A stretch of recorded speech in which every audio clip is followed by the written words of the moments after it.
This is super embarrassing to even post. Question for the people that have successfully gotten through a divorce. When you get married, then everything that you earn. I'm sitting here trying to pull myself together.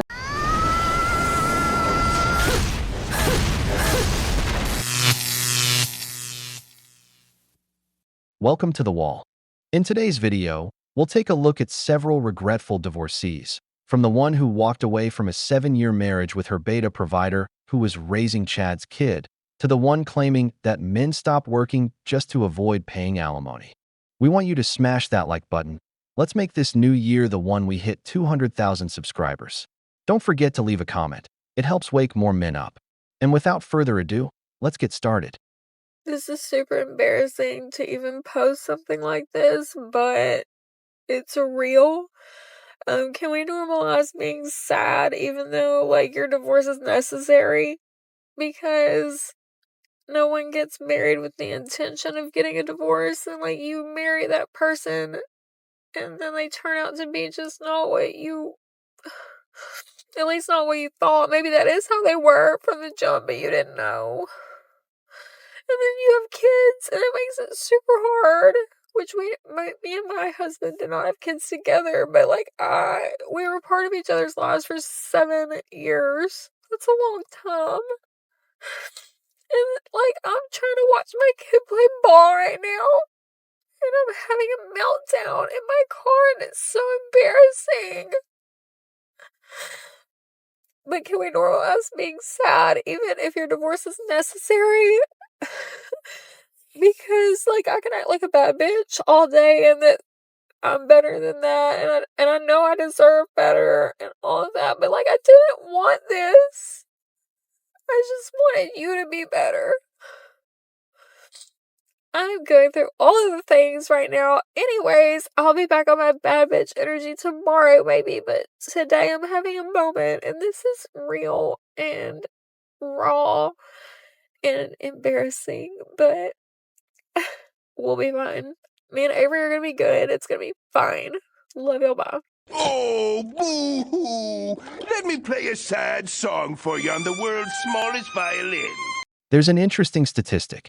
About 50% of first marriages fail, around 67% of second marriages, and roughly 73% of third marriages. It just gets worse. This woman, with a kid from a previous relationship, gets married again. The guy gives her 7 years, raises someone else's child, and doesn't even have kids of his own with her. If a man doesn't have kids with you, he's just a temporary plan B, and that's why it ended in a divorce filed by her. That's why a lot of men avoid single mothers. It's a high-risk investment of time, effort, and money, and there's no way in hell they'd sign a contract she can break whenever she wants. I'm not buying her tears. If it's her second divorce, she's not clueless. She's experienced. She's not crying over the ex.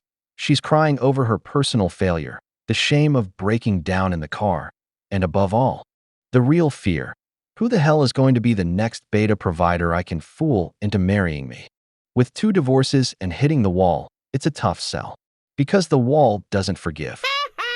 Question for the people that have successfully gotten through a divorce. Is it normal to see babies and feel so mad at them? Happy families? I am packing my apartment, and it's just bringing up a lot of really sad memories. Packing our vow books, congratulations cards, things like that. And it just makes me think of the timeline of where I wanted to be right now.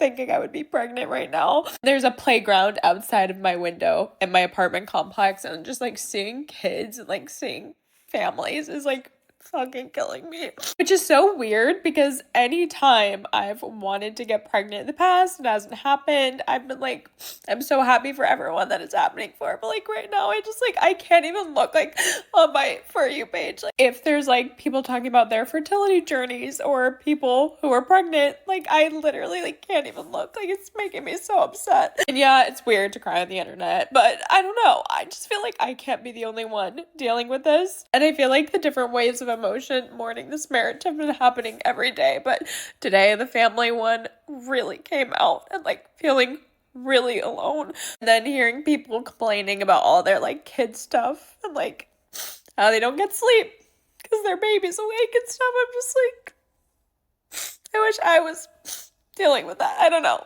I don't know if it makes any sense.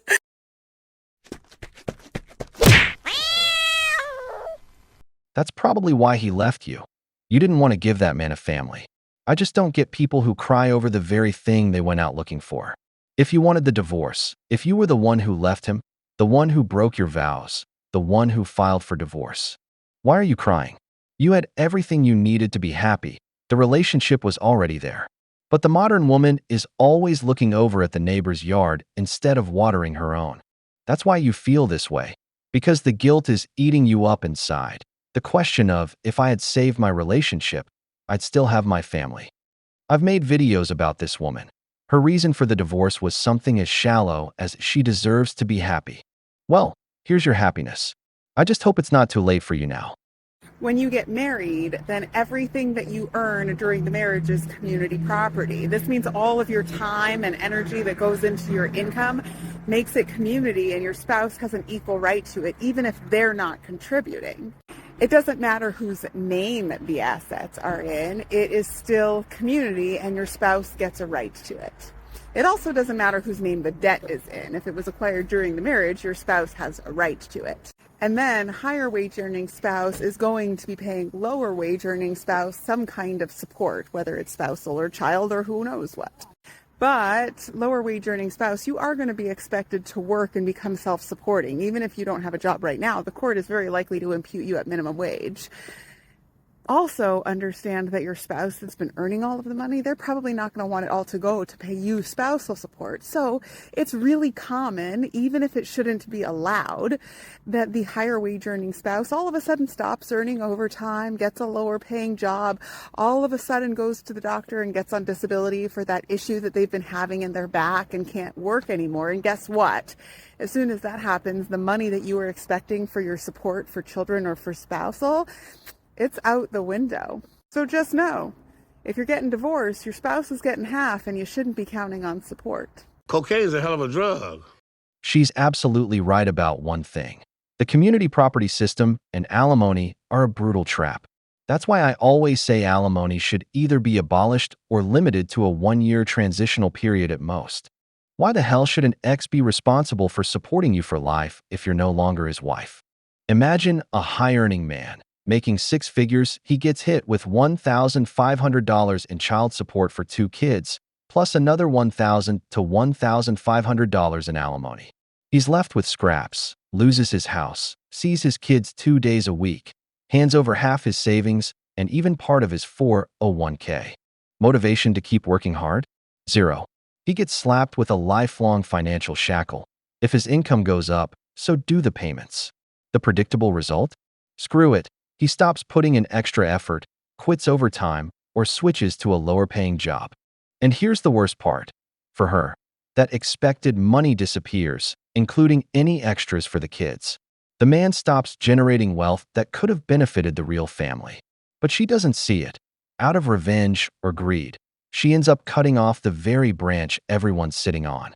In the end, it hurts women and children more than the man himself. Because once he has nothing left to lose, he regains his freedom. I'm sitting here trying to pull myself together to walk into work. But divorcing someone who wants to take more than they already have is...